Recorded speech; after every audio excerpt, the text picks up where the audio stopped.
Bu videoda şirketlerin verileri nasıl işlediğini, veri takımlarındaki farklı rolleri ve veri işleme kavramlarını inceleyeceğiz.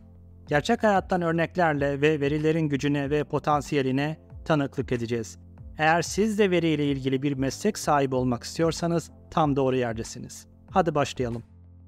Her gün akıl almaz miktarda veri üretiliyor ve bu veriler adeta birer dijital parmak izi gibi kim olduğumuzu, nelerden hoşlandığımızı ve nasıl davrandığımızı anlatıyor. Veriler olmadan hayatımızdaki birçok şey mümkün olmazdı. Video portalları bize en sevdiğimiz filmleri öneremez, müzik uygulamaları bize en sevdiğimiz şarkıları çalamazdı. Bankalar kredi riskini değerlendiremez, doktorlar hastalıkları teşhis edemezlerdi. Veriler tıptan eğitime, finanstan perakendeye kadar her alanda hayatımızı kolaylaştırıyor ve iyileştiriyor. Şirketler bu verileri anlamlı ve kullanılabilir hale getirmek için veri işleme denilen bir süreçten faydalanıyor. Örnek vermek gerekirse, siz YouTube'da bir videoya tıkladığınızda YouTube bu veriyi alıp kendi veri tabanına saklar. Sonra makine öğrenmesi tekniklerini kullanarak size muhtemel beğenebileceğiniz yeni videolar önerir. Çok basit gibi görünüyor değil mi? Ama aslında bunun arka planında birçok karmaşık veri işlemi aşamaları bulunmaktadır. Veri işleme, ham verileri anlamlı ve analiz edilebilir bilgilere dönüştürmek için kullanılan bir dizi teknik, araç ve aşamalardan oluşan bir süreçtir. Hadi gelin beraber bir veri analizi senaryosunun baştan sona nasıl olduğunu ve veri takımlarındaki görev dağılımını görelim. Eğer kanalıma henüz üye değilseniz üye olmayı unutmayın. Desteğiniz sayesinde daha nice teknoloji ve yazılım videoları hazırlamaya devam edeceğim. Veri işlemek için önce bir amaç, bir ihtiyaç olması gerekiyor. Çünkü gaye, bulabildiğiniz tüm verileri işleyip toplamak değildir. Sadece gereksinimleriniz, çıkarımlarınız ve analizleriniz için ihtiyaç olanları seçmeniz gerekiyor. Senaryomuz şöyle. Bir online video platformunda çeşitli video kategorilerindeki izleyici bağımlılık metriklerini analiz ederek, izleyicilerin videoları en çok hangi noktalarda bıraktığını anlamak ve izleyici katılımını ve memnuniyetini arttırmak. Amaç, içerik üreticilerine, izleyicileri daha uzun süre bağlı tutacak içerikler üretmeleri için içgörüler sunmaktır. Bu senaryoyu işlevsel hale getirmek için veri ürün yöneticisi, veri ekibinden son bir yıl içinde farklı video kategorilerindeki izleyici bağlılık oranlarını detaylı bir şekilde analiz etmelerini ister. Ekibin ilk rolüyle tanışın. Data Product Owner, veri ürün yöneticisi. Veri odaklı ürünlerin geliştirilmesi ve sunulmasından sorumlu kişidir. Veri bilimcileri, mühendisler, tasarımcılar ve iş paydaşları ile yakın bir şekilde çalışarak iş hedeflerini karşılayan ve kullanıcılar için değer yaratan veri ürünlerini planlar, önceliklendirir ve teslim eder. Veri ürün yöneticisi, izleyici bağlılık metriklerini analiz ederek izleyici katılımını arttırmayı hedefler. Bu bağlamda gerekli kişilerle toplanarak ihtiyaç olan veri türlerini ve kaynaklarını tanımlar. Bunlar ihtiyaç olan kaynakların video izleme süreleri, izleyici demografisi, video kategorileri ve iç analitik veri tabanları olduğuna karar verirler. Ayrıca her bir kaynaktan hangi tür verilerin ihtiyaç olduğuna da karar verirler. Sonuçta amaç her bir kaynaktan mümkün olan tüm verileri kullanmak değildir. Sadece ihtiyaç olunan veri bölümleri kullanılır. Kaynaklar ve ihtiyaçlar tanımlandığına göre bir sonraki adım ise bu kaynaklardaki bilgilere ulaşmak ve kullanmak. Bu aşamada karşımıza diğer bir rol çıkıyor. Veri takımlarının bel kemiği olan Data Engineer, veri mühendisi. Veri mühendisleri veri altyapılarını tasarlar, kurar ve yönetirler. Verileri çeşitli kaynaklardan toplar, ETL işlemleriyle dönüştürür ve analiz için veri ambarlarına yükler. Ayrıca veri bütünlüğünü korur ve sistem performansını optimize eder. Veri mühendisi ilk aşamada ihtiyaç olan verileri belirlenen kaynaklardan çekmek için çalışmalara başlar. Teknik yönden bakıldığında birçok farklı kaynak kategorisi olabilir ve farklı kaynaklardan ham veriler toplanabilir. Bunlardan en önemlilerini sayalım. Veri tabanları, databases. Bu MySQL, PostgreSQL gibi ilişkisel veri tabanlarını ve MongoDB ve Cassandra gibi ilişkisel olmayan NoSQL veri tabanlarını içerir. Bulut depolama, Cloud Storage. Amazon S3 bucketları, Google Cloud Storage, Azure Blob Storage gibi dosya ve blobların saklandığı yerler örnek olarak verilebilir. Sosyal medya, tüketici davranışları, trendler ve duygular hakkında içgörüler sağlayan sosyal medya platformlarından çıkartılmış veya API'ler aracılığıyla erişilen verilerdir. IoT cihazları, Sensörler, akıllı cihazlar, telematik cihazlar dahil olmak üzere internet nesneleri cihazlarından üretilen verilerdir. Log dosyaları ve düz dosyalar. Çeşitli olayları ve işlemleri izleyen sunucu logları, uygulama logları, ağ logları gibi veya CSV, Excel dosyaları veya farklı yazılımlardan veri alışverişi veya dışa aktarma için kullanılan diğer yapılandırılmış dosyalar. CRM ve ERP sistemleri. Müşteri ilişkileri, satışlar ve iş operasyonları hakkında detaylar veren sistemlerden gelen verilerdir. Web API'ları. Sosyal medya istatistikleri, hava durumu verileri, finansal piyasa verileri gibi üçüncü parti hizmetlerden API'lar aracılığıyla çekilen verilerdir. Bu kaynaklardan çıkartılan ham veriler ya staging area dediğimiz geçici bir alanda işlenmek için bekletilir ya da hemen işlenmeye başlanır. Veri işleme dilinde bu ham verileri çıkartma aşamasına extract adı veriliyor. Sonuçta her kaynaktan aynı format ve yapıda veri de çıkartılmıyor. Her biri farklı formatlarda ve şekillerde olabilir. Burada karşımıza veri yapılandırması kavramı çıkıyor. Veriler yapılarına göre 3 ana kategoriye ayrılır. Yapılandırılmış, yarı yapılandırılmış ve yapılandırılmamış. Yapılandırılmış veriler önceden tanımlanmış veri modellerine ve şemalara göre düzenlenmiş verilerdir. Bu tür veriler kolay sorgulanabilir ve algoritmalar tarafından işlenmeye uygun biçimde organize edilmiştir. Örnek olarak veri tabanlarındaki tablolar ve Excel dosyalarındaki verileri verebiliriz. Müşterilerin isimleri, adresleri ve telefon numaraları gibi bilgileri içeren bir müşteri veri tabanı tablosu gibi. Bu yapının avantajı analiz ve işleme kolaylığı sunması ve sorgulama hızıdır. Yarı yapılandırılmış veriler belirli bir yapıya sahip olmakla birlikte bu yapı tam olarak belli bir şemaya uymaz. Bu veriler hem yapılandırılmış hem de yapılandırılmamış veri özelliklerini taşırlar. Mesela XML, JSON gibi dosya formatlarını sayabiliriz. Az önce kullandığımız müşteriler tablosunu JSON formatı halinde görüyorsunuz. Bunun avantajları ise esneklik, genişletebilirlik ve farklı veri türlerinin entegrasyonu olmasıdır. Yapılandırılmamış veriler, belirgin bir yapıya veya sınırlamalara sahip olmayan verilerdir. Bu veri türü analiz için ek işleme ve dönüştürme gerektirir. Mesela metin dosyaları, video dosyaları, log dosyaları, ses kayıtları, e-posta mesajları veya sosyal medya gönderilerini sayabiliriz.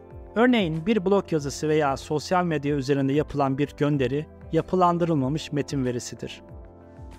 Bir sonraki aşama ise transformation, yani çekilen verileri dönüştürmek.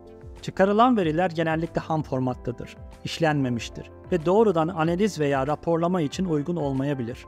Transformation aşaması, çıkarılan verilerin hedef veri deposuna yüklenmeden önce işlenip, temizlenip uygun formata dönüştürülmesi aşamasıdır. Bu aşama verilerin analiz için uygun formatta ve kalitede olduğundan emin olmak için hayati öneme sahiptir. Transformation katmanında kullanılan dönüştürme tekniklerinden en önemlilerine kısaca göz atalım. Veri temizleme. Verilerdeki hatalar, tutarsızlıklar ve eksik değerler düzeltilir. Bu, yinelenen verilerin kaldırılmasını, hataların düzeltilmesini veya eksik değerlerin doldurulmasını içerebilir. Örneğin, müşteri bilgilerinde isim ve adres bilgileri eksik olabilir. Biz bunların yerine unknown yani bilinmiyor metnini yazabiliriz veya hatalı yazılmış şehir isimlerini düzeltebiliriz. Veri zenginleştirme. Mevcut ham verilere yeni bilgiler eklenmesidir. Örneğin, müşterilerin yaş gruplarına eklemek istiyorsunuz. Doğum yılına göre yaşı ve buna bağlı olarak yaş grubu eklenebilir. Veri zenginleştirme daha kapsamlı analizler yapılmasını sağlar. Veri toplama. Belirli veri gruplarından özet bilgiler oluşturulmasını içerir. Örneğin günlük satışları aylık bazda toplayarak sadece aylık toplamı vermek gibi. Veri sıralama. Verilerin belirli bir kritere göre sıralanmasıdır. Örneğin siparişleri tutarlarına göre, küçükten büyüğe göre sıralamak gibi. Veri filtreleme. Verilerin belirli kriterlere göre filtrelenmesi işlemidir. Örneğin sadece 500 liraya kadar olan satırları filtrelemek. Veri dönüştürme. Verilerin formatlarının veya yapılarının değiştirilmesi sürecidir. Burada tarih formatını değiştiriyoruz. Veri birleştirme. Farklı veri kaynaklarından gelen verilerin birleştirilmesidir. Mesela burada gördüğümüz müşteri ve sipariş tablolarını birleştirerek, sipariş tablosunda müşteri bilgilerini sadece isim ve soyadlarını birleştirerek belirtiyorum. Veri bölme. Büyük veri kümelerinin daha küçük, yönetilebilir parçalara bölünmesidir. Örneğin yıllık satış verilerini aylık olarak bölmek gibi. Her birini basit örneklerle anlatmaya çalıştım. Tabii ki gerçekte daha karmaşık veri dönüştürme işlemleri de yapılmaktadır. Verilerimizi temizledik ve istediğimiz formata dönüştürdük. Bir sonraki aşama ise load yani yükleme. Dönüşüm işlemlerinden geçirilmiş veriler hedef veri deposuna veya sistemlerine yüklenir. Bu genellikle bir veri ambarı veya bir veri gölü olur. Load aşaması, transformasyon sürecinde hazırlanan verilerin son kullanıcıların erişimine sunulduğu, analiz edilebildiği ve iş kararları alınmasında kullanılabileceği yerdir. Dönüştürülüp işlenen veriler olduğu gibi veri ambarına yüklenmez. Farklı kaynaklardan gelen verilerin bir araya ve uyumlu hale getirilmesi için veri modellemesi şarttır. Veri modellemesi, verilerin veri tabanlarında nasıl saklanacağını, erişileceğini ve işleneceğini belirleyen yapısal bir çerçeve oluşturma sürecidir. Bu süreç veri öğelerini tanımlar. Bu öğeler arasındaki ilişkileri kurar ve veri bütünlüğü kurallarını belirler. İyi tasarlanmış bir veri modeli, analiz ve raporlama işlemlerini kolaylaştırır ve veri tabanı performansını optimize eder. Takımda veri modellemesinden sorumlu olan rol Data Modeler'dır. Verilerin nasıl organize edileceğini ve yapılandırılacağını tasarlar. Veri tabanı yapısını belirleyerek verilerin tutarlı, doğru ve verimli bir şekilde depolanmasını sağlar. Aynı zamanda iş ihtiyaçlarına uygun veri modelleri oluşturur ve optimize eder. Her şirkette veri modellemesi için farklı bir rol bulunmaz. Takım içinden biri bu rolü üstlenebilir ve bunlar genellikle veri analistleri olur. Buraya kadar anlatılan tüm bu sürece verilen isim ETL'dir. Yani Extract, Transform ve Load. Veriyi çıkart, dönüştür ve hedef veri deposuna yükle. ETL pipeline ise sürecin otomatikleştirilmiş, sürekli akan bir yapısıdır. Veri takımlarında ETL sürecinin teknik yapısını hazırlayan, kuran ve işlemesini sağlayan rol genellikle Data Engineer olur. Ama bazen de muhtemel iş yoğunluğunu azaltmak için Data Engineer yanında ETL Engineer de bulunabilir. Bunlar sadece ETL hazırlamak ile sorumludurlar. Bu sayede Data Engineer genel işleyiş ve iyileştirme konularıyla da ilgilenir. Verilerimiz hazır olduğuna göre artık bu hazır verileri kullanma aşamasına geçebiliriz. Her şirket kendi gereksinimlerine göre bu verileri analiz ederek işlevsel çıkarımlar yapar. Bunlara birkaç örnek verelim. Business Intelligence, iş zekası uzmanları, şirketin üst yönetimine ve diğer iş birimlerine veri bazlı raporlar ve görselleştirmeler sağlar. Bu ekip, büyük veri setlerini görsel olarak anlaşılır raporlara dönüştürür.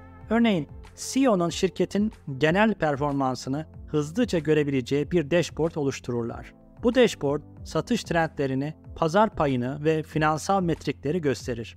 İş zekası ekibi veriyi anlaşılır hale getirerek karar alıcıların hızlı ve doğru kararlar almasını sağlar. Veri analistleri, iş birimlerinin ihtiyaç duyduğu raporları ve analizleri sağlar. Satış analistlerini ele alalım.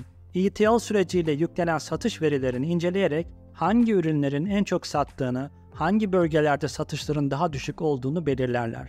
Örneğin bir bölgedeki düşük satışların nedenini araştırıp bu bölge için özel bir pazarlama stratejisi önerebilirler. Veri analistleri iş birimlerinin karar alma süreçlerinde kritik rol oynar.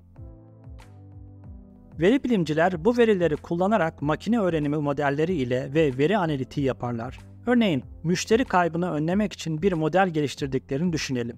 Bu model hangi müşterilerin şirketten ayrılma olasılığının yüksek olduğunu tahmin eder ve bu müşterilere özel kampanyalar düzenlenmesini sağlar. Veri bilimciler ham veriden anlamlı öngörüler çıkarır ve bu öngörüler şirketin stratejik kararlarını şekillendirir.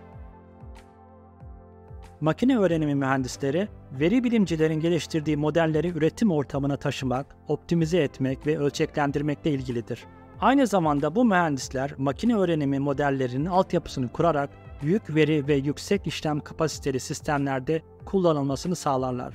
Ayrıca model performansını izler ve gerektiğinde güncelleyerek sürekli iyileştirme sağlarlar. Veri bilimci ile makine öğrenimi mühendisi arasındaki fark şudur. Veri bilimciler veri analizi ve model geliştirmeye odaklanarak büyük veri kümelerinden iş için değerli öngörüler çıkarırlar. Machine Learning Engineer ise bu modelleri üretim ortamına taşıyarak ölçeklenebilir ve kullanılabilir hale getirir. Tekrar veri bilimcilere dönecek olursak, bazen de veri ambarında olan veriler veri bilimcilerin modellerini hazırlamaları için yeterli olmayabilir ve tamamlayıcı ek verilere ihtiyaç duyabilir. Sonuçta ekip kaynaklardan sadece kendi gereksinim duyduğu bilgileri çekmiştir. Bu gibi durumlarda veri bilimciler için gerekli ek verileri toplamak için halihazırda bulunan ETL pipeline'larının yanına özel ETL pipeline'lar eklenir. Bu sayede veri bilimcinin ihtiyacı olan yeni veriler kullanıma hazır olur. Veri ekiplerinde ihtiyaç duyulabilen diğer bir sisteme geçelim. Data Lake, veri gölü. Hatırlarsanız veri ambarı sadece yapılandırılmış ve analiz için optimize edilmiş veriyi saklayabiliyordu. Veri gölü ise ham veriyi yapılandırılmış, yarı yapılandırılmış veya yapılandırılmamış halde depolayabiliyor. Genelde veri gölleri yarı veya hiç yapılandırılmamış veriler için kullanılır. Veri gölü esnek ve genişletilebilir bir yapıya sahipken veri ambarı performanslı sorgulama ve raporlama için tasarlanmıştır. Veri gölünün kullanıldığı sistemlerde veri işleme yöntemi farklı olabilir. Kaynaklardan ham veriler çıkartıldıktan sonra hiç yapılandırılmadan ham haliyle veri gölünde depolanır. Daha sonra buradan mesela veri bilimciler ihtiyaç duydukları bilgileri istedikleri gibi yapılandırıp dönüştürerek kullanabilirler.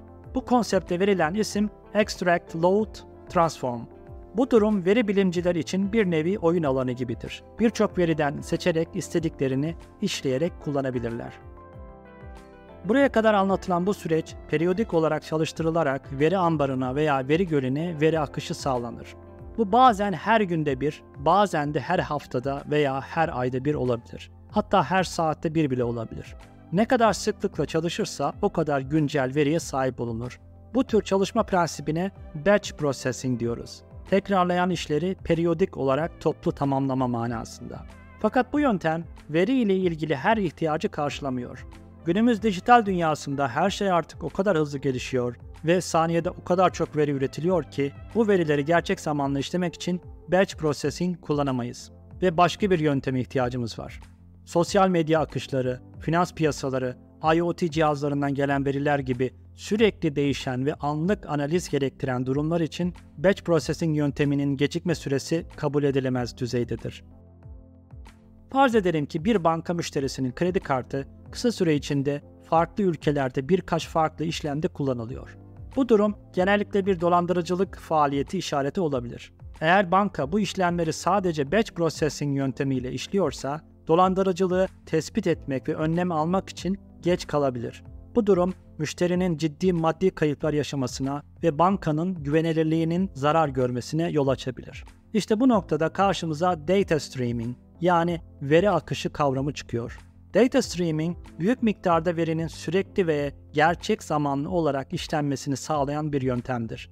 Bu yöntem, verilerin sürekli bir akış şeklinde üretildiği, gönderildiği ve işlendiği sistemlerde kullanılır.